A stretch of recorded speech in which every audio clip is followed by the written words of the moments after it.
Let's talk about a secret. A quiet, silent struggle that millions face every day. It happens behind closed doors, in the dead of night, or in moments of boredom, loneliness, or stress. And the scariest part? No one talks about it. This habit can feel harmless at first. Just curiosity. A way to escape. A temporary fix. But over time, it grows stronger. It starts to take up more of your mind, more of your time, more of your energy. And one day, you wake up feeling stuck in a cycle that's hard to break. You've probably told yourself you'd stop. Maybe even promised yourself it was the last time. But somehow, it keeps pulling you back in. Like a magnet. Like a shadow. And the guilt afterward? That sinking, heavy feeling? It's exhausting. If this sounds familiar, you're not alone. And more importantly, you're not broken. You're human. And being human means sometimes we seek comfort in the wrong places. But it also means you have the power to change. You have the power to take back control. To feel free again. To build discipline, self-respect, and real confidence. This book isn't here to shame you. It's here to guide you. Step by step. Through practical tools, mindset shifts, real-life examples, and science-backed strategies. No fluff. No unrealistic expectations. Just real help, from someone who understands what it's like to struggle, and more importantly, what it's like to win. Over the next 10 chapters, we're going to explore why this habit forms and why it's so hard to stop. What it does to your brain and emotions, even if you don't notice it at first. How to rebuild your focus, motivation, and energy. How to manage cravings and avoid triggers. How to build new, powerful habits that make you feel strong again. How to create a life so fulfilling that you won't feel the need to escape anymore. Each chapter is filled with tools. Things you can do right away. Exercises, questions, and challenges. Because reading isn't enough. You need to act. And you will. Because something inside you brought you to this book. A voice that whispered, "It's time to change." This voice is right. It is time. But before we begin, I want to ask you something simple. Something powerful. Why are you here? Not just reading this book. Why are you here, on this planet? What do you want from this one life? Is it peace? Is it confidence? Is it meaningful relationships, purpose, freedom? Because the truth is, the habit you're trying to break is stealing these things from you. Bit by bit. It drains your time, your energy, your drive. And the more you let it win, the further you feel from the person you want to become. But there's good news. You can beat this. Thousands have done it. You can too. It starts with a decision. A real one. Not "I'll try." Not "I hope." But "I'm done living like this." Make that decision now. Say it out loud if you have to. I'm ready to take my life back. You don't need to be perfect. You don't need to have it all figured out. You just need to take one step forward. And this book is your first step. Let me warn you, there will be hard days. Days when the old urge sneaks back in. When you'll feel weak. But remember this.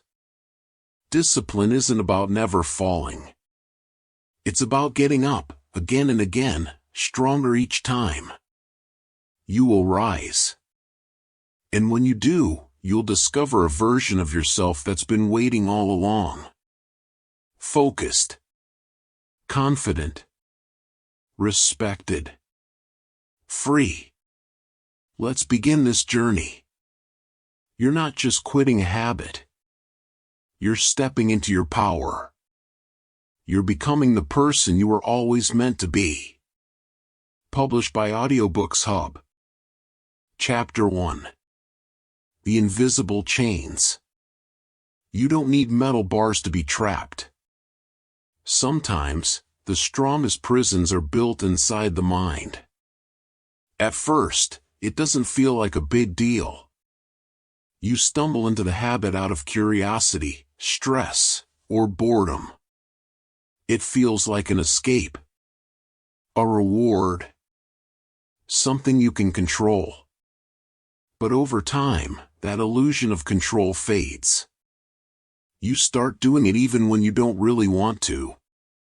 Even when you promised yourself not to. Even when it leaves you feeling worse, not better. That's how the invisible chains form. Little by little. Not all at once. But suddenly, you realize you're not in charge anymore. Something else is calling the shots. The power of repetition. Habits are built through repetition. The brain learns patterns. Every time you repeat a behavior, your brain strengthens the connection that says, "This is how we cope. This is how we feel better." It doesn't matter if it actually makes you feel better. What matters to the brain is the loop. Trigger behavior reward. Maybe the trigger is boredom, or loneliness, or stress. The behavior is automatic. And the reward? A quick release of dopamine. A short-lived high. But the crash comes soon after. And the cycle begins again. You're not weak. You're not broken. You've just trained your brain in the wrong direction. The good news? You can train it in the right one too. Why it feels so hard to stop? When you try to quit, your brain resists. It's used to that quick fix. So when you take it away, it feels uncomfortable. You might get restless, irritable, empty. It feels like something is missing. This is totally normal. Your brain is rewiring itself. It's going through a kind of detox. You're not going crazy. You're healing. Every time you resist the urge, you're weakening the chain.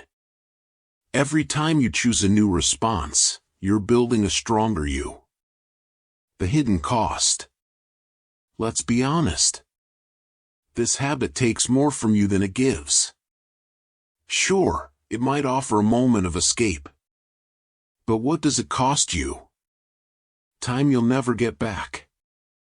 Energy you could use for things that truly matter. Focus that could fuel your goals. Confidence. Drive. Motivation. Real connection with real people. It's a trade you're making every day. One that slowly steals your potential. And the worst part? It lies to you. It says, just this once. It says, you'll feel better after. But you never do. Not really.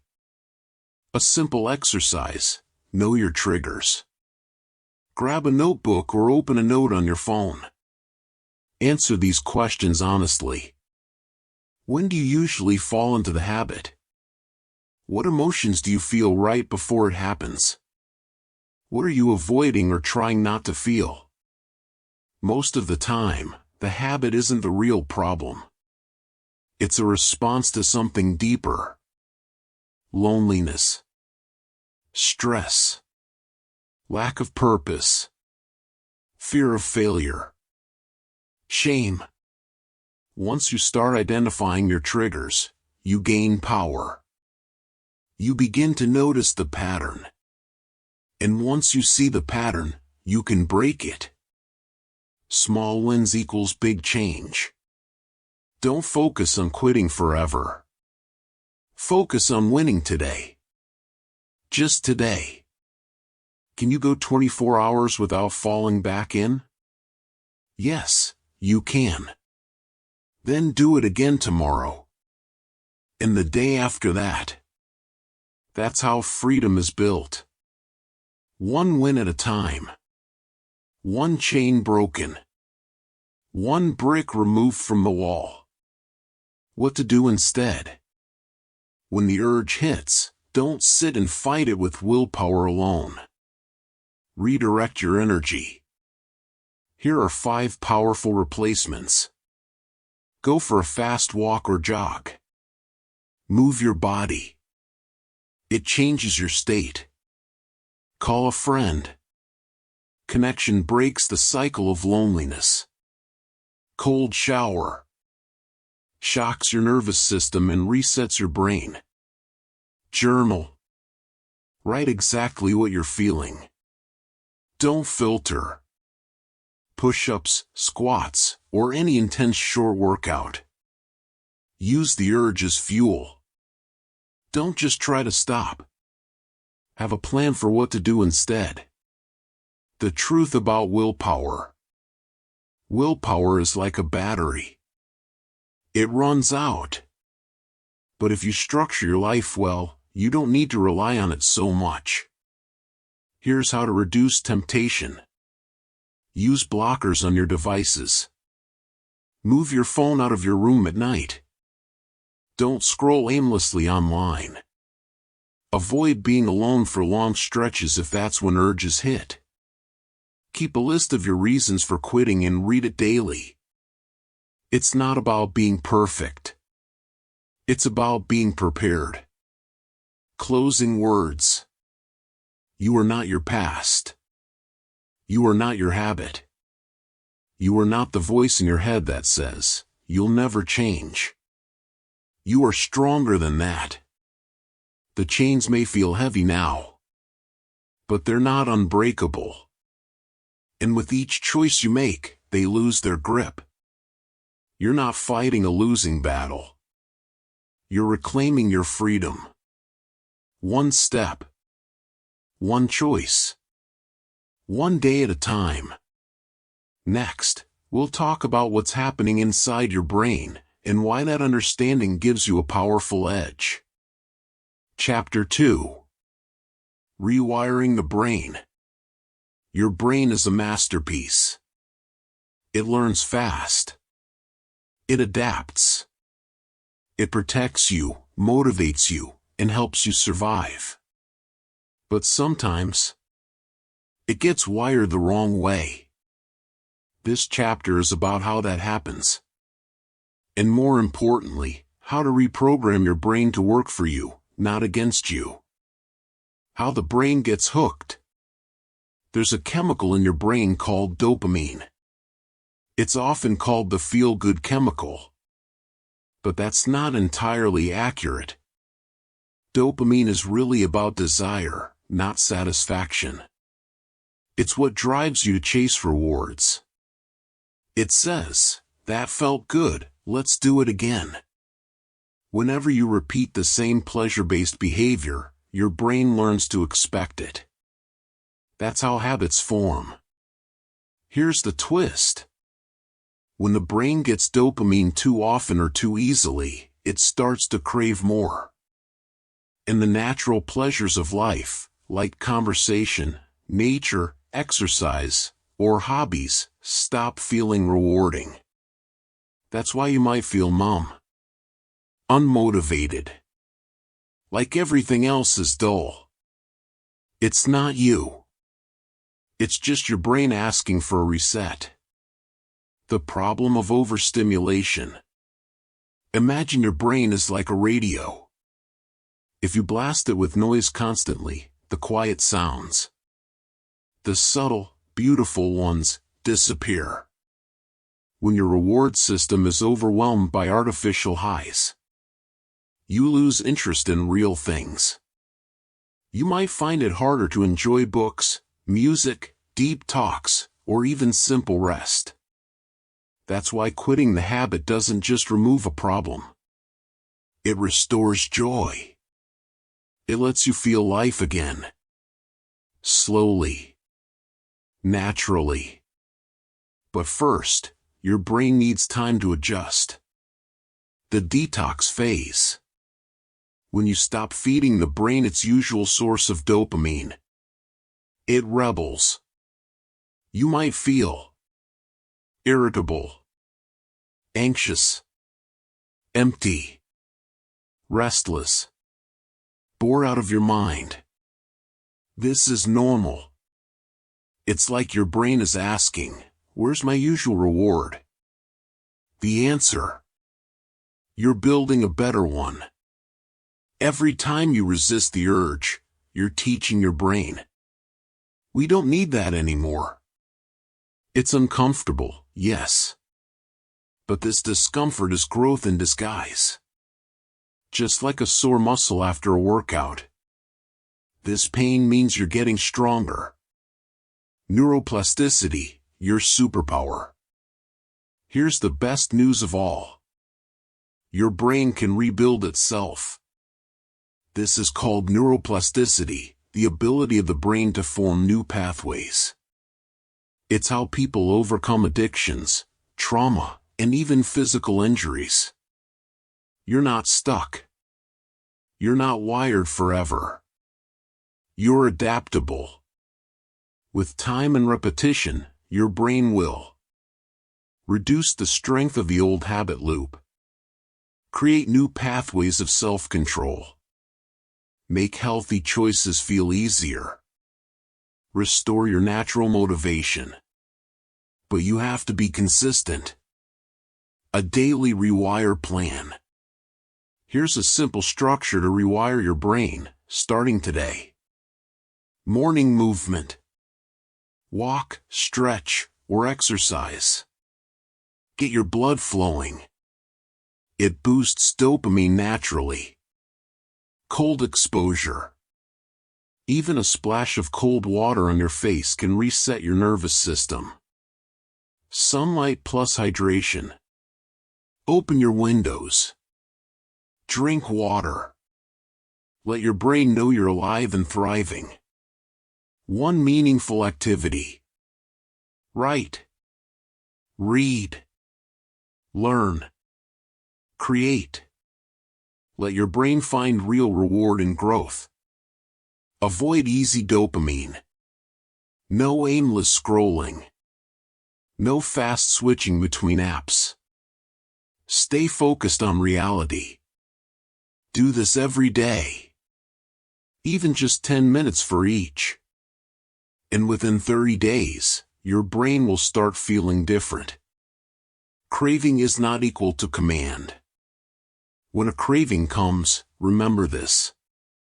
It's just a signal, not an order. You don't have to obey it. You can observe it. Let it pass. It always passes. Try this when a craving hits. Pause. Breathe deeply 10 times. Say out loud, "This is just a signal. I don't need to act on it." Go do something physical, squats, push-ups, a walk. Drink water or chew gum to give your body another stimulus. Ride it out. You're stronger than it. Every time you do this, your brain gets the message. You're the one in control now. Celebrate small victories. Don't wait for a perfect month to feel proud. Every time you choose freedom, celebrate. That's how new habits are reinforced. Try this. Keep a win journal. Each time you resist an urge, write it down. I felt the craving at 4:32 p.m. I took a walk instead. I won. Over time, you'll see pages filled with proof. You're breaking free. Rebuild natural motivation. Once you begin rewiring your brain, you'll notice something magical. Real life starts to feel good again. Things you once ignored will bring joy. You'll laugh more. You'll feel more connected. You'll start chasing real dreams, not artificial escapes. But it takes patience, and repetition, and self-compassion. Be kind to yourself during the rewiring. Don't beat yourself up for urges. Smile at them. They're proof that your brain is healing. Closing thoughts. Your brain is not your enemy. It's just been trained by repetition. Now, you're taking the wheel. You're not just quitting a behavior. You're rewriting your entire internal code. That takes courage. That takes strength. And you've already begun. In the next chapter, we'll talk about the biggest weapon in your arsenal. Discipline. How to build it. How to keep it. And how to turn it into a superpower that reshapes your life. Chapter 3. Building unshakable discipline. Discipline isn't about being perfect. It's about being committed, even when it's hard. Especially when it's hard. You don't need to feel motivated all the time. You need systems. You need clarity. You need a reason bigger than the moment. This chapter is your blueprint for building unshakable self-discipline, the kind that carries you through doubt, temptation, and fatigue. Let's break it down step by step. Discipline starts with identity. You become what you believe you are. If you see yourself as weak, you'll act weak. If you see yourself as someone who never gives up, you'll fight through anything. So ask yourself, who am I becoming? Try saying this out loud.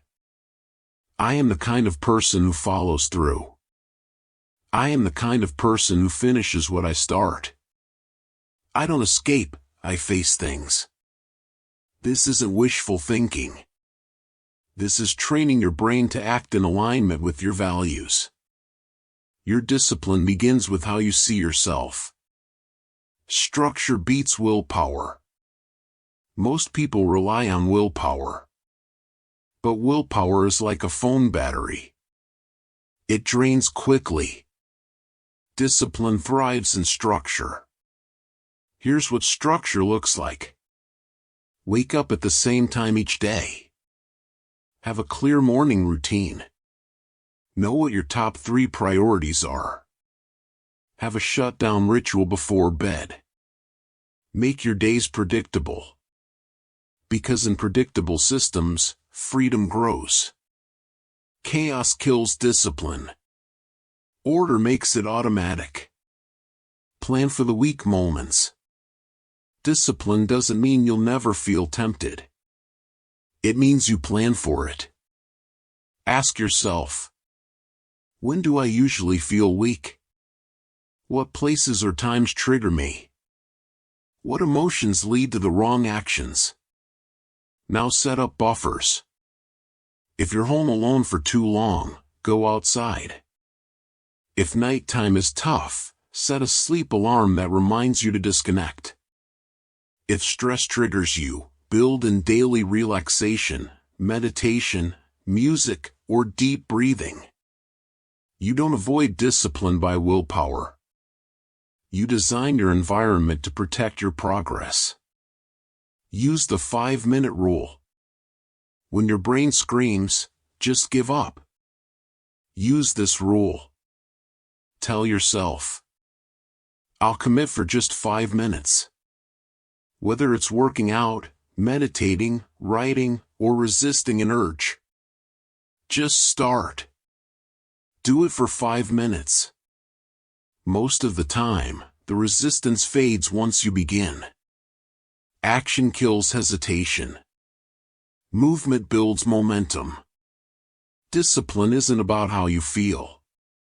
It's about what you do next. Track your wins. Want to stay disciplined? Make your progress visible. Use a simple calendar or app. Mark every day you stayed on track. Every X you place becomes a symbol of momentum. This is called the Seinfeld method. Don't break the chain. Even if the win is small, count it. Discipline grows when you reinforce your identity. I'm someone who stays consistent. Over time, this visual success becomes addictive. You won't want to lose your streak. The power of micro-commitments. Don't try to change everything at once. That burns out even the most disciplined minds. Instead, choose one commitment per week. Example. Week 1, no late-night screen time. Week 2, daily 15-minute walk. Week 3, replace one bad habit with reading. Small changes compound. And they're easier to stick to. Discipline is a muscle. Don't try to bench press your life on day 1. Start small. Grow steadily. Become unstoppable. Accountability changes everything. You will struggle more if you go alone. Accountability makes you stronger and more honest. Find someone you trust. Tell them your goal. Check in with them weekly. Or use public accountability. Write in a journal or post your progress online. You don't need to impress anyone, just stay real. When others know you're serious, your brain treats the goal with more urgency. You're no longer just doing this for yourself, you're doing it with integrity. What to do when you slip? Let's be clear. You will mess up. We all do. That doesn't mean you failed. It means you're human. Here's the rule. Never miss twice. If you fall once, that's okay. Just get up immediately. The biggest enemy of discipline is shame. Shame says, you're broken. Discipline says, you had a bad moment, but you're still going. So what do you do when you slip? Forgive yourself instantly. Reflect on what triggered it. Adjust your plan. Take action right away. Move on. This is a lifelong skill. And you're learning it now. Create a vision that pulls you. Discipline without a why turns into suffering. But when you have a powerful vision, everything changes. So ask yourself, who do I want to become? What kind of energy do I want to feel? What will my relationships look like when I'm free? What will I create with all this focus and time? Write your answers down. Every morning, read them. Let your future self pull you forward. Discipline doesn't mean sacrificing joy. It means choosing a better kind of joy. The kind that lasts. Closing thoughts. Discipline is your bridge from who you are to who you want to be. It's not about being perfect. It's about being consistent. It's about showing up, especially when it's hard. You now have tools. Use them daily. Forgive yourself quickly. Celebrate small wins.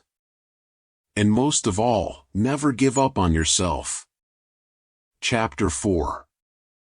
Finding your greater purpose. At some point, it's not enough to just stop a habit. You have to start something greater. Something that lights you up. Something that makes you say, this is why I'm here. People don't get lost in distraction because they're weak. They get lost because they're disconnected from purpose. This chapter will guide you to find that purpose. Not in some grand, perfect way, but in a real, personal, and powerful way. That gives you direction and energy every day. Let's go deep. What is purpose, really? Purpose isn't a job title. It's not a mission statement written on your wall. Purpose is a feeling of direction. It's when your daily actions are connected to something that matters. It's the reason you wake up. It's what makes struggle worth it. It's what gives you energy when everything else feels heavy. You don't have to save the world. You just need to matter to someone or something. That's enough. The danger of emptiness. When you feel empty, you start chasing anything to fill the space. Noise. Escape. Numbness. But those things don't fill you. They drain you. You don't need more distractions. You need something meaningful. Emptiness is a signal. It's your soul saying, there's something more. Go find it. Start with curiosity. Purpose doesn't fall from the sky. It comes from curiosity.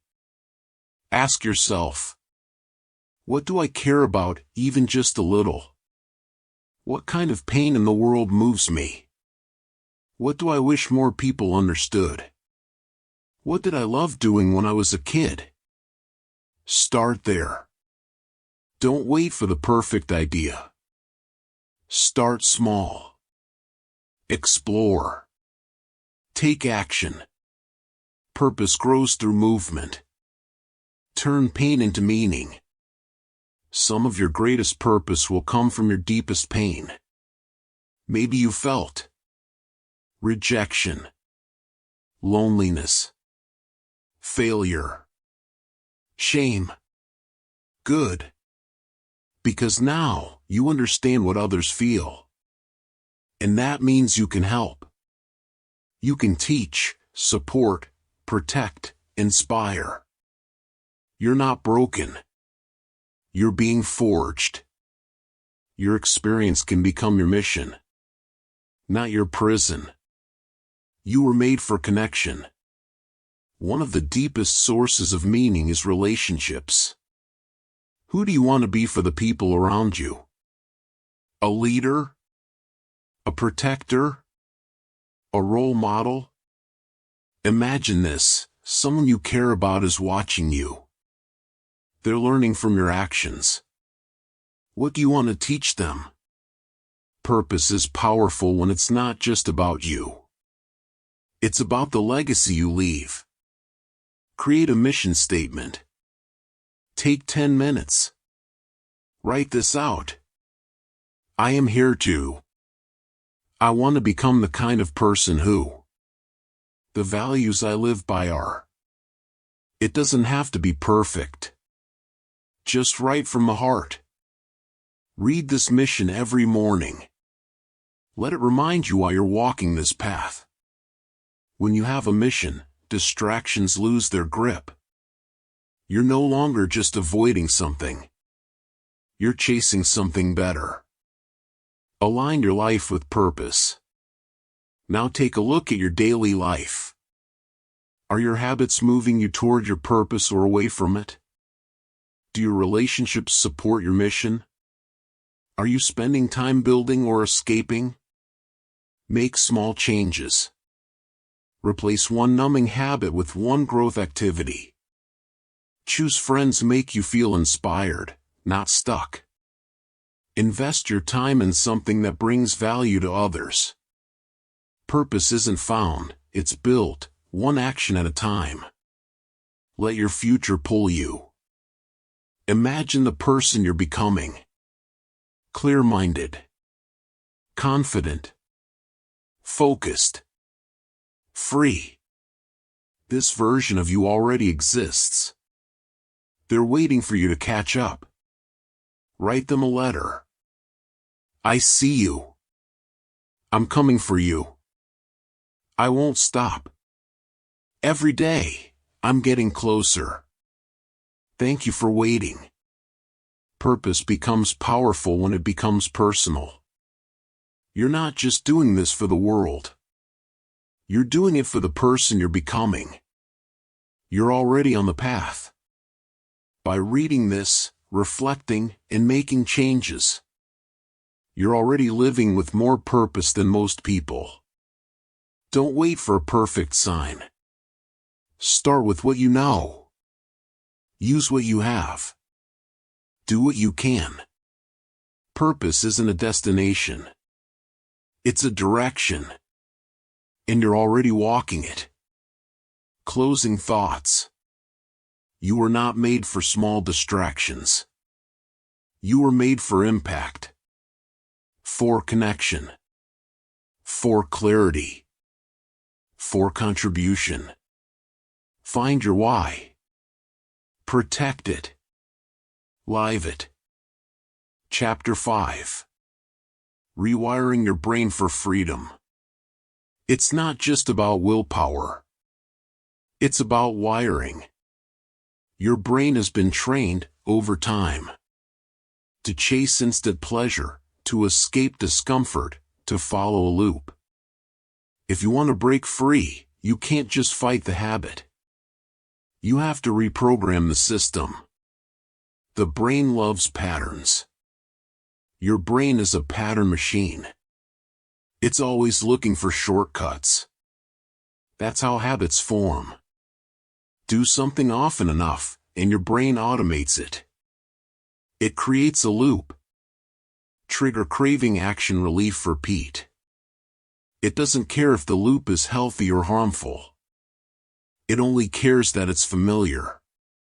To change, you have to interrupt the loop. Step 1. Identify the triggers. Every loop starts with a trigger. Ask yourself, when do you feel the strongest urges? What time of day? What emotions come before it? What places, people, or devices are involved? Common triggers. Boredom. Loneliness. Stress. Anxiety. Being alone with your phone or laptop. Write them down. When you name them, you take away their power. Step 2. Interrupt the pattern. Once you know your triggers, create a new response. Examples.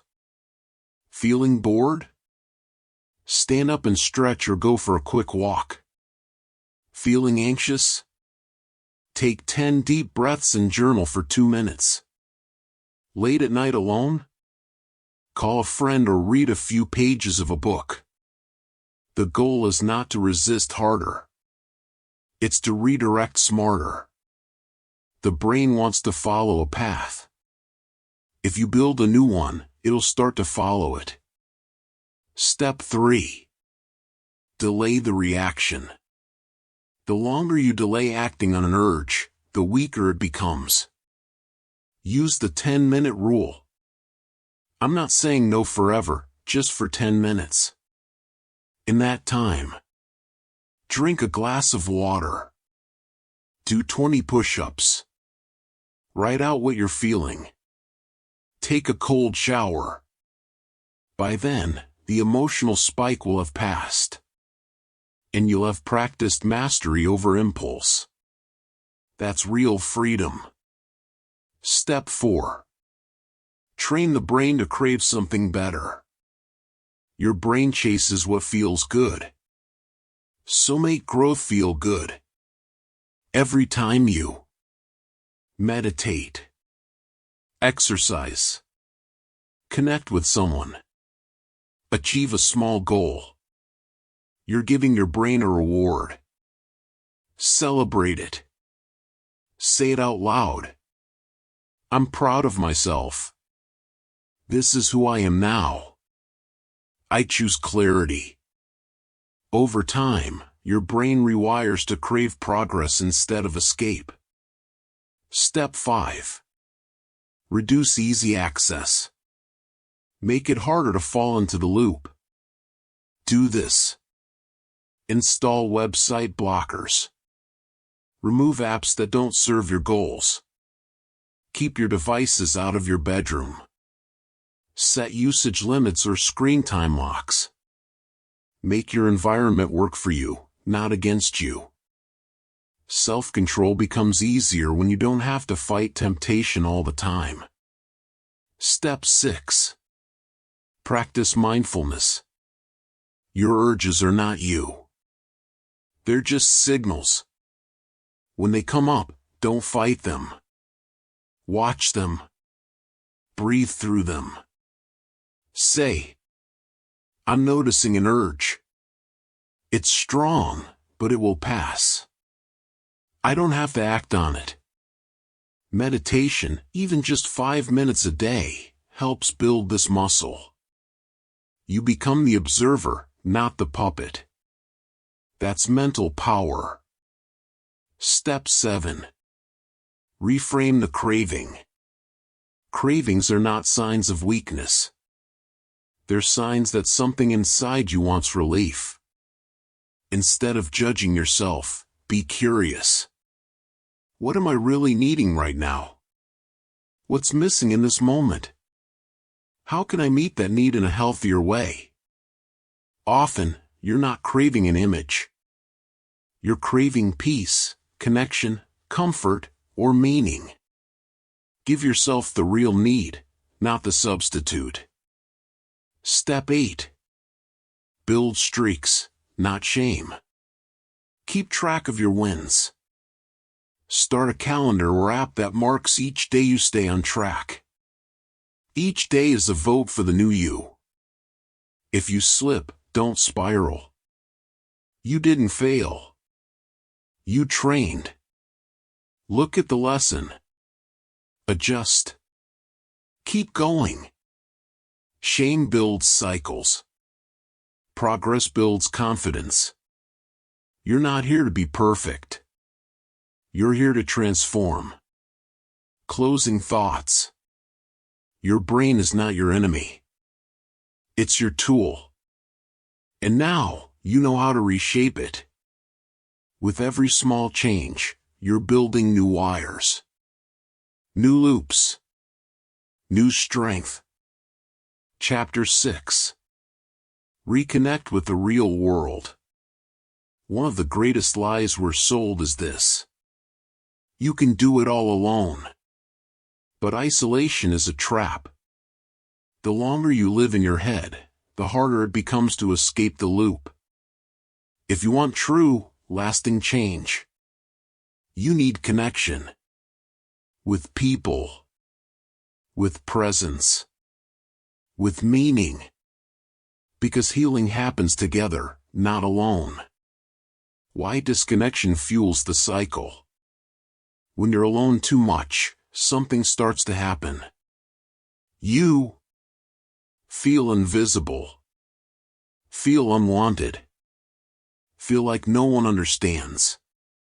And in that emotional vacuum, the brain starts looking for quick relief.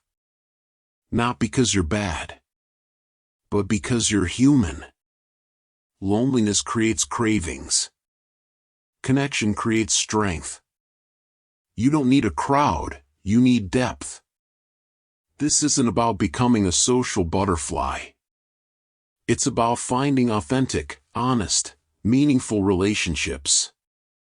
Even just one real connection can shift everything. Ask yourself, who in my life makes me feel seen? Who listens without judging? Who challenges me to grow? Start there. You don't need everyone. You just need someone. Speak the truth. One of the hardest, yet most powerful things you can do. Tell someone what you're struggling with. Say it out loud. Hey, I'm working on some things I haven't talked about before. I'm trying to break a habit and build a better life. It's hard, and I could use support. You'll be surprised by how people respond. Honesty builds bridges. Walls come down. And suddenly, you're not alone anymore. Find a tribe. If you can't find support in your current circle, create a new one. Look for support groups, online or in person. Accountability partners. Communities focused on growth and discipline. Friends who live intentionally. You want people who are walking the same path. Not people who pull you back into the old cycle. Surround yourself with energy that matches your future, not your past. Be where your feet are. Reconnecting isn't just about people. It's about presence. Practice this daily. Put your phone down during meals. Walk outside and observe your surroundings. Listen fully when someone is talking. Do one thing at a time, slowly, intentionally. Being fully here brings peace. Because reality, raw, quiet, real life, has power. Start noticing it again. Replace virtual with physical. So much of the loop comes from a life lived behind screens. But the real world is where you truly feel alive. Choose activities that involve your body, your senses, and your presence. Exercise or sports. Cooking a meal. Playing an instrument. Drawing, painting, or crafting. Volunteering or helping someone face to face. These things don't just pass time. They build you. Practice deep conversations. Instead of small talk, ask. What's been on your mind lately? What's something you're working on? What do you wish more people understood about you? You'll be shocked at how much people want to open up. If someone just asks the right question. Real connection isn't about talking more. It's about being real. Show up for others. You want connection? Be the one who reaches out first. Text someone and say, "Thinking of you. Want to catch up? How are you really doing?" Be a builder of bridges, not a waiter in the dark. When you start showing up for others, you'll find that you stop feeling like a burden and start feeling like a leader. Create connection rituals. Build small, regular habits of connection. Weekly coffee with a friend. Daily voice messages with someone you trust. Monthly group dinners or hangouts. Family check-ins. The habit of connection is like a muscle. The more you train it, the stronger it becomes. And strong connection makes temptation weaker. Closing thoughts. You weren't made to battle this alone. You were made for connection. For friendship. For community. For being seen and known. The more you plug into real people in real life, the less the old cycle has power over you. You're not just quitting something. You're reclaiming your place in the world. Chapter 7. Create your personal freedom system. You don't rise to the level of your motivation. You fall to the level of your systems. Motivation comes and goes. But structure? That's what holds you up when life gets heavy. In this chapter, we'll build your personal freedom system. A daily rhythm designed to protect your progress, sharpen your focus, and help you grow without constantly starting over. Why systems beat willpower. Willpower is like a phone battery. It drains as the day goes on. But a system? That's like a charger built into your environment. It keeps you on track even when you're tired, stressed, or tempted. It doesn't rely on emotion. It runs on intentional design. The best part? Once it's in place, you don't have to think so hard. You just follow the plan. Start with a morning ritual. Your morning sets the tone for your entire day. If you win the morning, you're more likely to win the day. Here's a simple formula. Wake up at a consistent time. Even on weekends. This regulates your body and energy. Do something active. Push-ups, a walk, stretching, move your body before your phone. Practice stillness. Breathe deeply for 2 minutes. Meditate. Reflect. Center yourself. Set your intention. Say out loud. Today, I choose strength. I choose focus. I choose clarity. Do this daily. Make it your launch pad. Design a daily anchor routine. In the middle of the day, it's easy to get distracted. Create a 10-15-minute anchor routine to reconnect with your purpose. Here's an example. Drink a glass of water. Step outside or stand up. Review your goals for the week. Journal one sentence. Here's what I'm proud of today. These small habits ground you. They interrupt autopilot and bring back intention. Build a victory evening. Your evening is not just about rest. It's about recovery and reflection. Try this flow.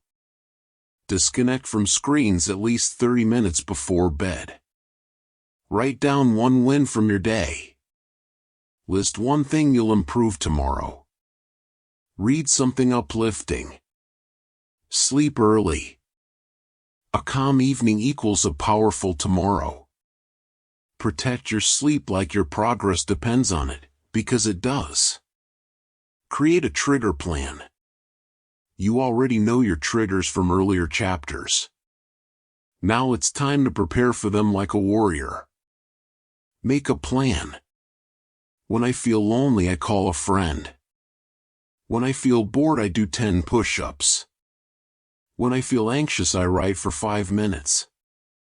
When I feel the urge, I take a cold shower or go outside. This is your battle map. You don't just hope. You prepare. Use environment to win automatically.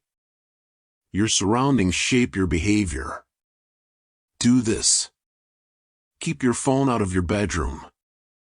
Set a screen timer or website blocker. Use focus mode apps that block distractions. Keep a physical to-do list where you can see it. Make it easier to win. Make it harder to slip. Design your space for the person you're becoming. Track progress visually. Seeing progress makes your brain feel rewarded. Use that. Ways to do it. Print a monthly calendar and cross off each successful day.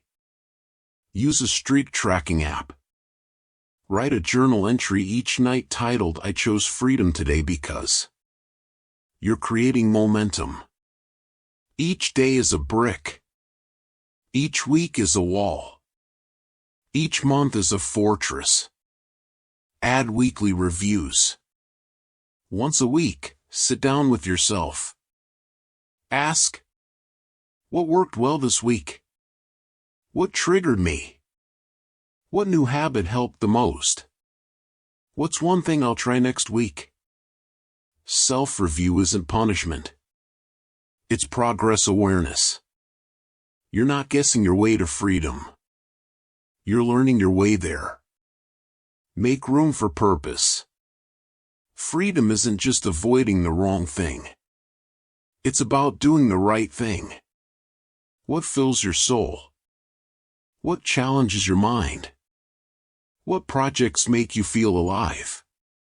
Create space for learning new skills, helping others, building something meaningful. Purpose is a better fuel than guilt. Build your system around what lights you up. Closing thoughts.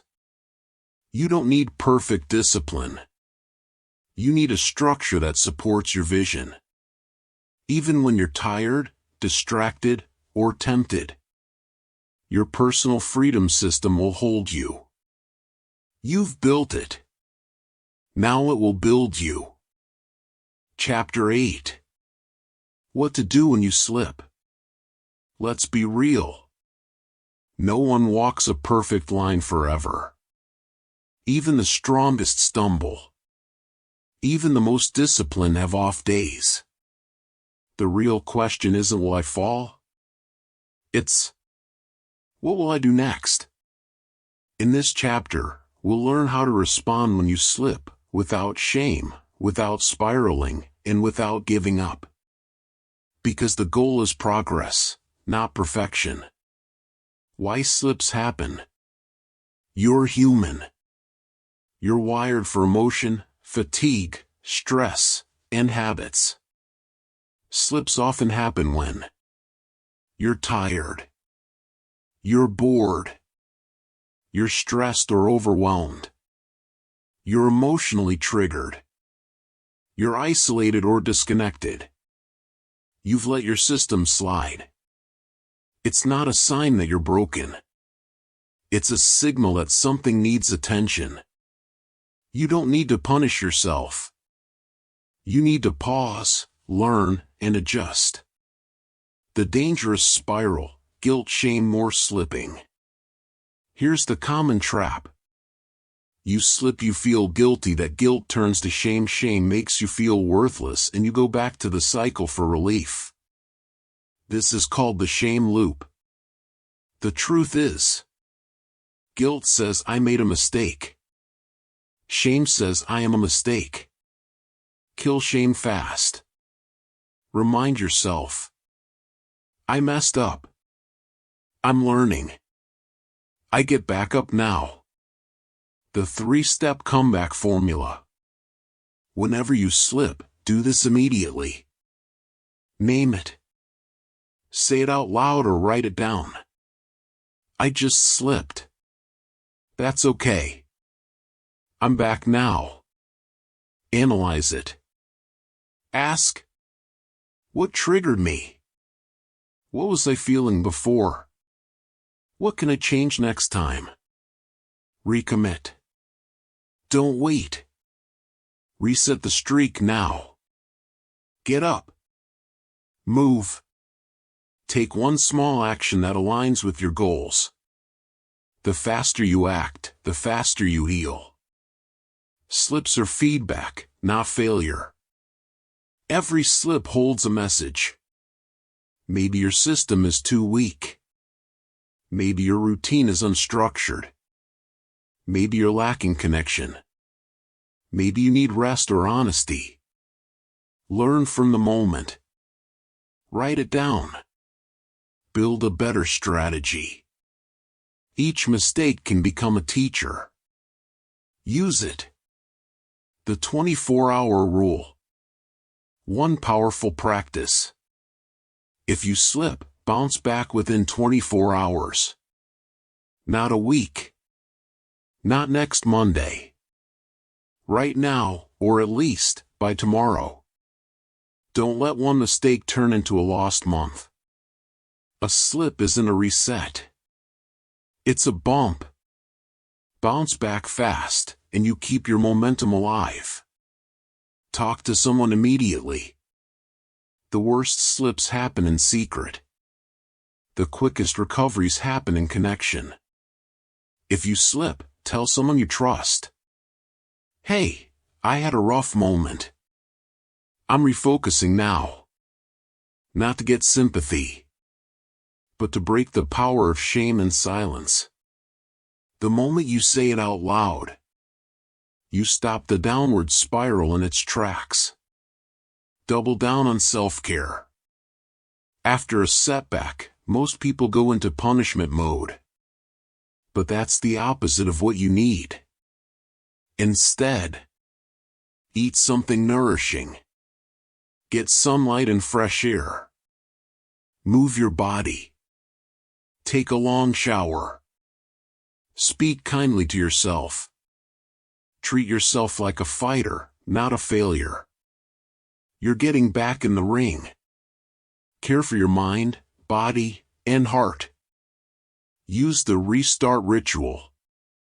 Have a personal practice that says, I'm starting again.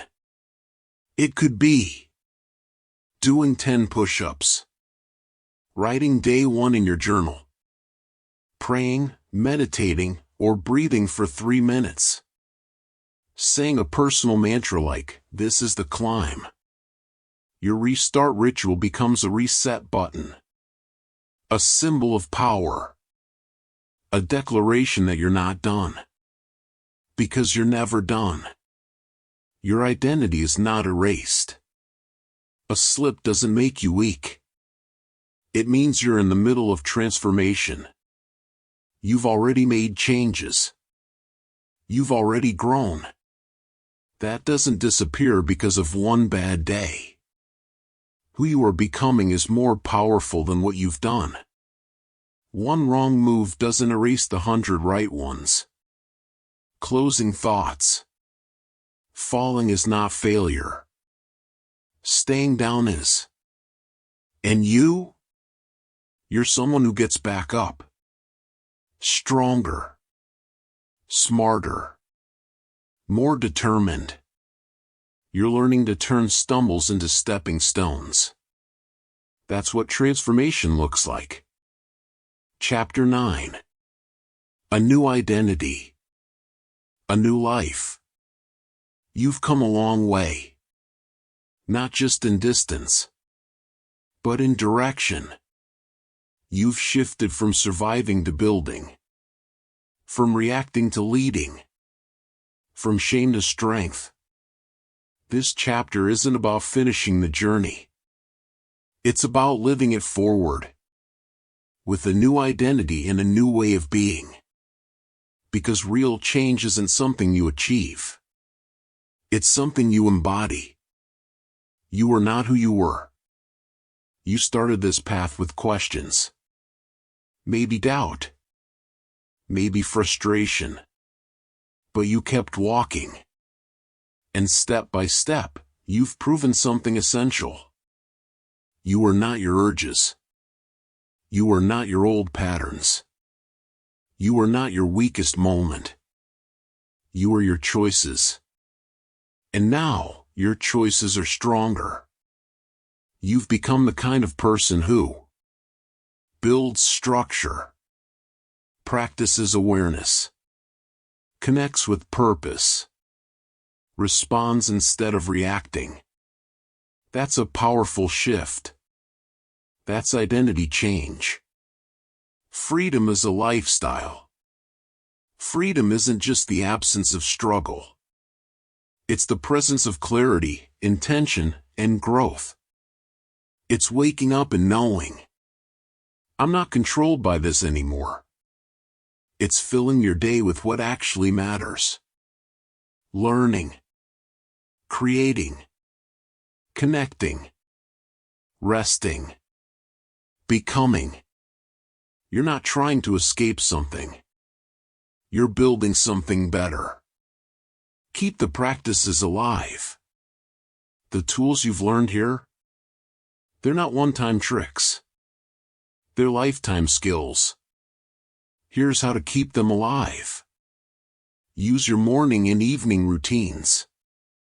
They keep your system running. Journal weekly. Track progress. Capture insights. Review your triggers monthly. Update your plans as you grow. Stay in conversation. Keep connecting with people who support you. Revisit your why. Keep your purpose close. Read it often. Make freedom bigger than you. Now that you've gained clarity and control, it's time to look outward. Who around you is still stuck? Who's silent, ashamed, or struggling? When the time is right, tell your story. Not to boast, but to guide. Be someone else's proof that change is possible. When you lead by example, you multiply hope. Your healing becomes someone else's starting point. Keep growing beyond the struggle. What would your life look like if this habit was no longer even a thought? Where would you aim your energy? What new skills, goals, or missions would fill your days? Don't just fight for freedom. Use it. Start that project. Learn that craft. Explore that dream. The same power that helped you overcome can now help you create. Celebrate the quiet victories. Not all wins are loud. Many are quiet, private, and deep. Like choosing presence over distraction. Saying no when no one's watching. Feeling a craving and breathing through it. Laughing without shame. Sleeping with peace. Waking with purpose. These are the real rewards. They're not flashy, but they're transformational. Freedom is a direction, not a destination. You'll still have hard days, moments of stress, times you feel tempted. But now, you have tools. You have systems. You have a deeper why. Freedom isn't about never feeling struggle again. It's about knowing what to do when it comes. It's about owning your response and trusting yourself to keep going. Closing words. You've built something powerful. A path. A practice. A new identity. You're no longer the same person who started this book. You've walked through discomfort. You've chosen honesty. You've reclaimed control. Now the rest of your story begins. You don't need perfection. You don't need more shame. You just need to keep showing up as the stronger, wiser, freer version of you. This is your new life. Own it. Live it. Share it. The future is wide open. And it's yours.